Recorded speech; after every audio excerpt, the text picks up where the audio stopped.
चा विषय काय होता माहिती का पब्लिक, आज आपल्या गोट फार्मला पूजतीने आपण आपल्या गोट फार्मला पण येऊन गेलेलो होतो. तेवढ्यात आपल्याला लाडूचा कॉल आला म्हणे मला घ्यायला. मग वापस लाडूला घ्यायला गेलो आणि लाडूला आपण घेऊन घेतलं होतं आणि जरा गाडीमध्ये पेट्रोल टाकून घेतलेलं होतं.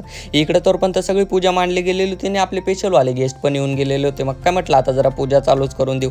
10-5 मिनिटात सगळे पूजासाठी बसून गेलेले होते आणि सगळ्यांनी पूजा करायची चालू करून दिलेली होती. मग टाईम होता आता निवद दाखवायचा. मग आपण निवद पण दाखवून दिलेला होता आणि आता जेवणाला सगळेच बसणार होते. मग सगळे जेवणाला बसून गेलेले होते, फक्त मीच बाकी होतो. मग मी पण जेवणाला बसून गेलेलो होतो. मग कृष्णा मी लाडू डायरेक्ट पिंपणेर जायला निघालो आणि कृष्णाला आपण घरी सोडून दिलं आणि डायरेक्ट मेडिकलवर आलो. कारण की आपल्याला घ्यायचं होतं बैलांची गोचडी मारायचं औषध. मग आपण ते पण घेऊन घेतलं होतं आणि ते घेऊन डायरेक्ट गोट फार्मला निघालो आणि आपल्या गोट फार्मसाठी आपण एक कोंबडा आणि एक कोंबडी पण आणलेले होते.